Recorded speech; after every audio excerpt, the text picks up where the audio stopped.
अस्सलाम वालेकुम प्यारे बच्चों, आज मैं आपको पढ़ाऊंगी एक और नया हर्फ। ये है हर्फ सीन।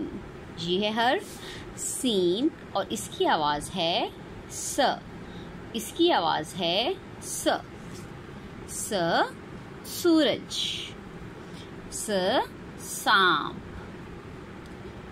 स ओ च सोच, स आ सा ग साग, स ओ च आचा सोचा, स ओ च सोच। इसी तरह से स ओ सो च आचा सोचा, स ओ सो द आदा सोदा, कम सोचा करो साग लाओ, साग लाओ। स सूरज, स सांप। इसकी रीडिंग करें और इसकी जो वीडियो है वो मुझे व्हाट्सएप करें।